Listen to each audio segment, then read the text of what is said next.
नमस्कार किसान भाइयों, एक बार फिर से स्वागत है आपका हमारे YouTube चैनल खेती विद दीपक में। तो आज हम बात करेंगे सोयाबीन की एक ऐसी पुरानी दवाई के बारे में जो लंबे समय से चली आ रही है, इमिजाथापर। इमिजाथापर 10% एसएल एक पुरानी दवाई है और लंबे समय से मार्केट में चल रही है और सोयाबीन की फसल में डाली जाती है। लेकिन अभी भी बहुत सारी ऐसी डिटेल है जिसके बारे में किसान भाई नहीं जानते हैं। आज हम उनके बारे में बात करेंगे और इसको डालते समय हमें क्या क्या सावधानियां रखनी चाहिए, आज उसके बारे में भी हम बात करेंगे। सबसे पहले बात करें इमिजाथापर 10% एसएल क्या है। तो जैसा कि आपको पता है कि मार्केट में यूपीएल की लगाम आ रही है, बासप की परसूट आ रही है और अडामा कंपनी की विड ब्लॉक आ रही है, या फिर और भी सभी कंपनियों के इमिजाथापर अपने अपने ब्रांड नेम से मार्केट में उपलब्ध हैं।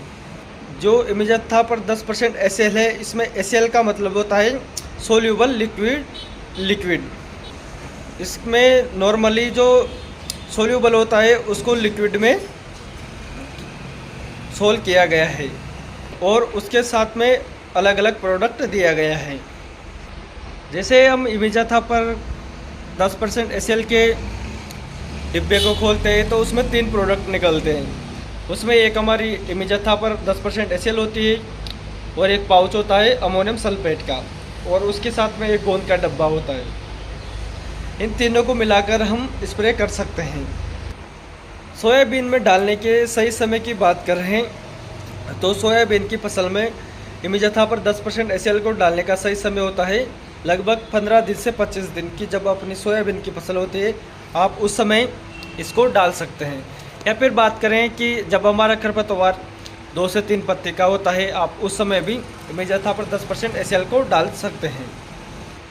और बात करें इसकी डोज की तो इमिजाथापर 10% एसएल की डोज होती है 300 से 400 ml प्रति हेक्टेयर के हिसाब से आप इसका स्प्रे कर सकते हैं। जैसा कि आप देख रहे हैं, ये मेरे पास इमिजाथापर 10 एसएल का ओएसिस कंपनी का स्पर्श नाम से जो आती है उसका डिब्बा है। तो हम इसमें देखेंगे कि गोल बनाने की एक संपूर्ण विधि के बारे में मैं आपको बताऊंगा। कोई सा भी डब्बा हो अपने इमिजाथापर का, उसके पीछे आपको गोल बनाने की संपूर्ण जानकारी मिल जाएगी। सबसे पहले बात करें तो आपको पानी लेना है। पानी में आपको इमिजाथापर 10% एसएल का जो मेन दवाई है वो मिलानी है।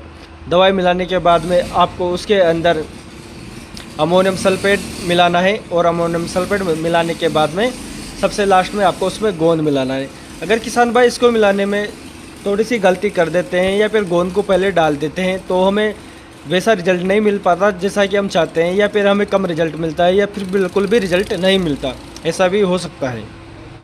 अब बात करें कि जो इमिजाथापर 10% एसएल है वो कौन कौन से कचरे को ख़त्म करती है या खरपतवारों को नष्ट करती है। तो इसमें जो इमिजाथापर 10% एसएल है ये अपनी सोयाबीन की फसल में चौड़ी और सकड़ी पत्ती के दोनों खरपतवारों पर अपना रिजल्ट दिखाती है। चौड़ी पत्ती के खरपतवारों की बात करें तो इसमें अपने छोटी दुद्दी, बड़ी दुद्दी, बोकना, दिवाली, इन प्रकार के खरपतवारों को ये नियंत्रण करती है।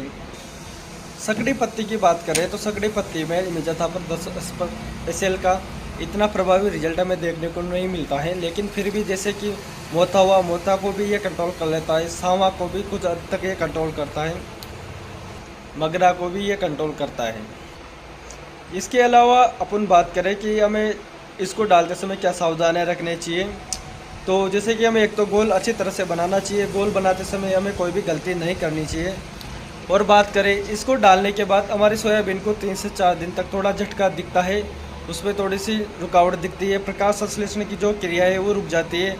तो वो फसल में भी रुकती है और पौधों में भी रुकती है और जो खरपतवार है उनमें भी रुकती है। लेकिन 3 से 4 दिन के बाद अपनी सोयाबीन की फसल वापस प्रकाश संश्लेषण की क्रिया करने लग जाती है और सोयाबीन हमारी वैसी हो जाती है जैसी पहले थी। बाकी जो कचरा है उसमें प्रकाश संश्लेषण की क्रिया दोबारा नहीं होती है और अपना जो कचरा है वो ख़त्म हो जाता है।